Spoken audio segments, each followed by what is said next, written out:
As a public figure who grew up in the spotlight, surrounded by millions of people online and in real life, I experienced something few people ever get to witness from the inside: the intoxicating power of influence.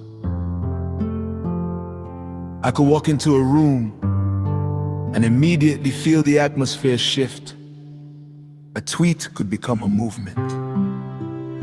A comedy skit could introduce a new street slang that spread across the country. A sound I uploaded today could become tomorrow's anthem. Everywhere I went, people wanted my attention. Boss, let me be your boy. Boss, I want to be your sugar girl. Boss this, boss that. At first it felt exciting. I thought this was success. But over time I began to observe something much deeper. Control is addictive. Not only for the one being controlled, but especially for the one doing the controlling.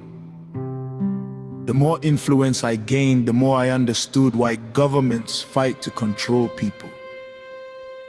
Why religions sometimes try to control people's thoughts.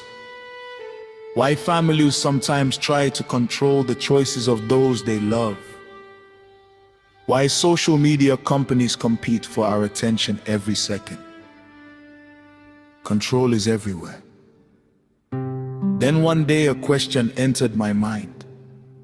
Why do human beings desperately want to control other human beings? The answer surprised me, because control temporarily fills an empty space inside. When someone lacks inner peace, they seek outer power. When someone has not found themselves, they begin collecting people, titles, followers, and possessions to feel complete. But no amount of control ever satisfies an empty soul. It only creates the need for more control. The more I observe life, the more I realize that true influence never forces itself. Real influence is quiet. It doesn't demand attention.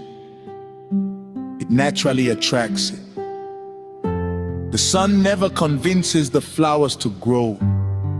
It simply shines. The strongest people I have ever met rarely needed to prove they were strong. I also discovered that the desire to control often disguises itself as jealousy. Someone sees your confidence and suddenly wants to compete. They see your peace and become uncomfortable. They see your freedom and begin criticizing your choices. Sometimes they don't even dislike you. They simply wish they possessed what they think you have.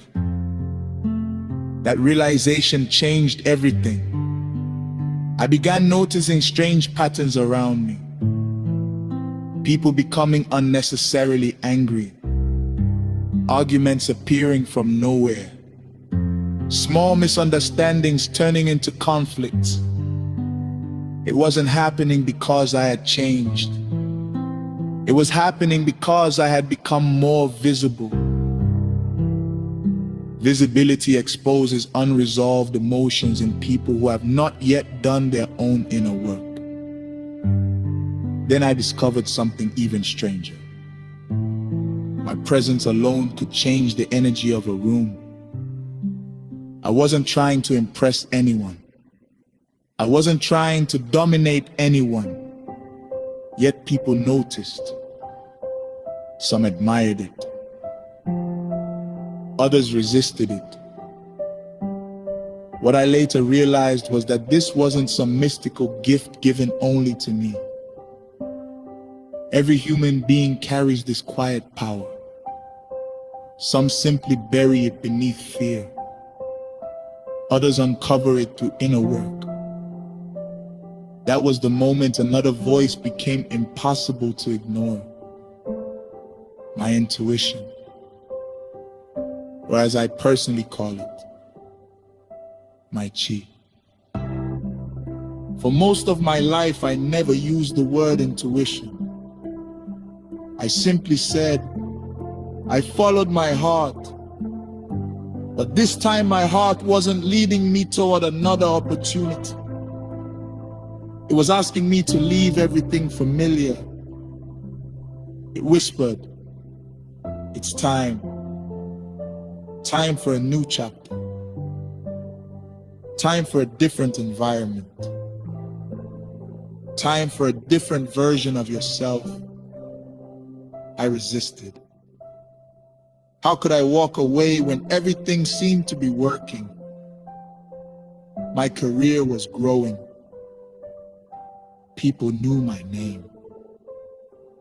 Projects were coming. Recognition was increasing. Why would I leave now? So I ignored the voice, even though signs kept appearing.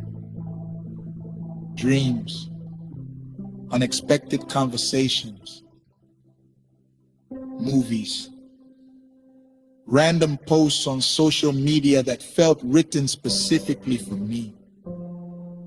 Looking back now, I realize many people are living exactly where I once stood.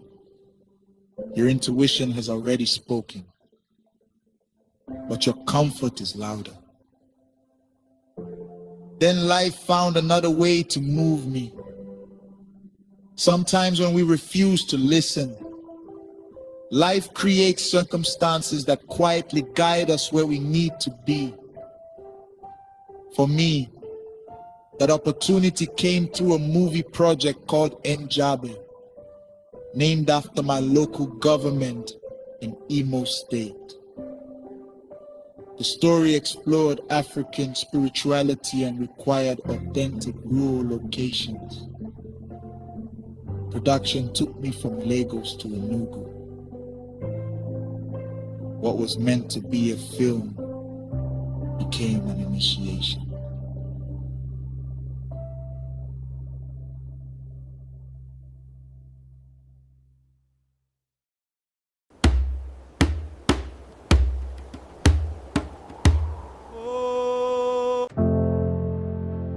For nearly 4 months, I lived differently. I acted, directed, related, caduced. Worked side by side with actors and crew members from morning until late at night. But the greatest lessons happened between the cameras, for the first time in years. Silence became louder than notifications. I could wake up and hear birds instead of traffic. Walk through green hills without wondering who had just bought the newest iPhone. Sit beneath caves. Spend nights around open fires with my cast and crew. Breathe. Really breathe. Nature slowed something inside me. For the first time, I enjoyed conversations that had nothing to do with fame. We debated life, purpose, death, God, consciousness, culture, truth. For the first time, I wasn't entertaining people. I was growing with them. Those conversations planted seeds that would later transform my entire understanding of reality. The villagers taught me another lesson without saying a word. I watched elderly men and women working on farms with incredible strength. Their bodies moved with nature rather than against it. They weren't chasing trends. They weren't glued to screens. Yet they possessed a peace I rarely found in the city. That season grounded me. When the project ended and I returned to Lagos, people saw the same face. But I knew I wasn't the same person. Something inside had shifted forever. Only now can I see what was really happening. Everything I once called suffering was preparation.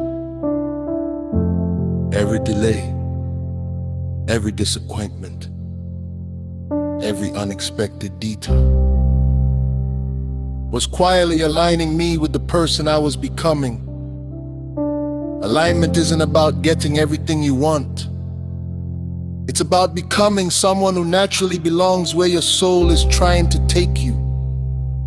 Before alignment, we chase. After alignment, we attract. Before alignment, life feels like resistance.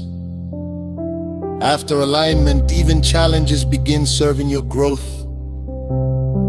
This doesn't mean life suddenly becomes easy. It means life begins making sense. I also learned the greatest spiritual lesson of that season: surrender. Surrender isn't weakness. It isn't quitting. It isn't giving up on your dreams. Surrender is releasing the illusion that you must control every outcome. I had spent years trying to force life to happen on my schedule. But my awakening began the moment I trusted that life might know something I didn't. Every delay had a purpose. Every closed door protected me from a path that wasn't mine. Every unexpected turn was quietly leading me into alignment. Today I no longer ask, why is this happening to me? Instead I ask, what is this preparing me for? That single shift changed everything. Alignment is not a destination. It is a daily practice. It is choosing silence over noise, presence over distraction, growth over comfort, listening over forcing, trust over fear. The greatest discovery of my awakening wasn't that I found a new world. It was that I finally became aligned with the one that had been waiting for me all along.